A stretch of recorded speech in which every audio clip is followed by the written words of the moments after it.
नमस्कार बच्चों। आइए बच्चों, आज हम इस वीडियो के माध्यम से लर्निंग आउटकम आधारित लर्निंग ऐप सामग्री ब्रिज कोर्स कक्षा 7 विषय गणित, इसके अंतर्गत हम देखेंगे वर्कशीट क्रमांक 47 और वर्कशीट क्रमांक 48। इसमें दिया है, देखिए पेज नंबर 49 और 50 में दी गई वर्कशीट को हम बहुत ही सरल तरीके से पूर्ण करेंगे। देखिए बच्चों, यदि आपने अभी तक इस चैनल को सब्सक्राइब नहीं किया है तो आप इस चैनल को सब्सक्राइब कर लें, बेल आइकन को प्रेस कर लें, ताकि इसी प्रकार के आने वाले सभी विषयों के महत्वपूर्ण वीडियो आप तक पहुंचते रहेंगे। तो आइए देखते हैं कि वर्कशीट क्रमांक 47 इसे हम किस प्रकार से पूर्ण कर सकते हैं। देखिए बच्चों, इसमें दिया है कोणों के आधार पर त्रिभुज की समझ। देखिए यहाँ पर उदाहरण स्वरूप बताया गया है। देखिए 3 आकृति दी गई हैं, पहली, दूसरी और तीसरी आकृति, जिसमें देखिए न्यून कोण त्रिभुज है, समकोण त्रिभुज है और अधिक कोण त्रिभुज है। ठीक है बच्चों, देखिए इस प्रकार से यहाँ पर आकृति बताई गई है। अब हम देखेंगे त्रिभुज फर्स्ट। त्रिभुज फर्स्ट का प्रत्येक कोण 90 अंश से कम है, अतः त्रिभुज न्यून कोण त्रिभुज होगा। देखिए न्यून कोण त्रिभुज की परिभाषा क्या है कि जिसमें प्रत्येक कोण की माप 90 अंश से कम होगी, ऐसा त्रिभुज न्यून कोण त्रिभुज होगा। दूसरा देखिए दूसरे त्रिभुज का एक कोण समकोण 90 अंश का है, अतः त्रिभुज समकोण होगा। देखिए समकोण त्रिभुज किसे कहेंगे कि जिसमें एक कोण 90 अंश का होता है, उसे हम समकोण त्रिभुज कहेंगे। और तीसरा देखिए अधिक कोण त्रिभुज, जिसमें एक कोण 90 अंश से अधिक है, अतः त्रिभुज अधिक कोण होगा। तो हम कह सकते हैं कि अधिक कोण त्रिभुज जिसमें एक कोण की माप 90 अंश से अधिक होती है, ऐसे त्रिभुज को हम अधिक कोण त्रिभुज कहते हैं।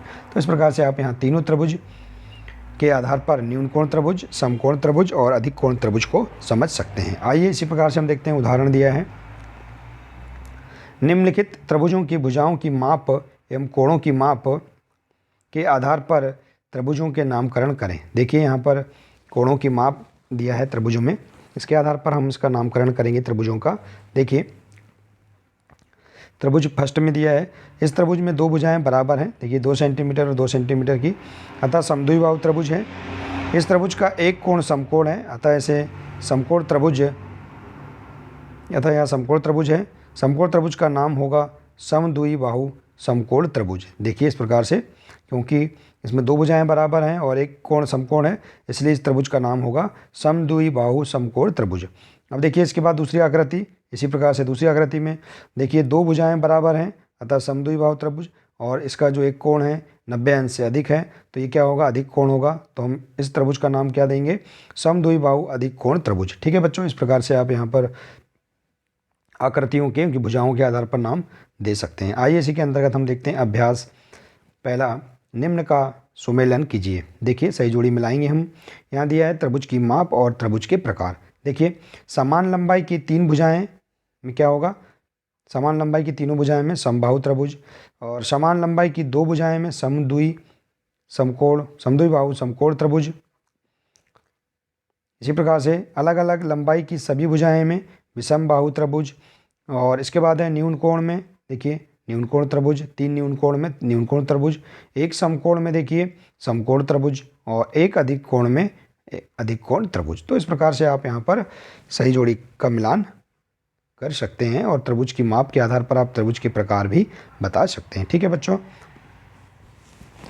तो इस प्रकार से हम यहाँ पर त्रिभुज को उनके कोण और भुजाओं के आधार पर वर्गीकृत कर सकते हैं, और इस वर्कशीट को हम पूर्ण कर सकते हैं। ठीक है बच्चों, आइए इसी के अंतर्गत हम देखते हैं अगली वर्कशीट, पेज नंबर है 50, जिसमें वर्कशीट क्रमांक दी गई है 48।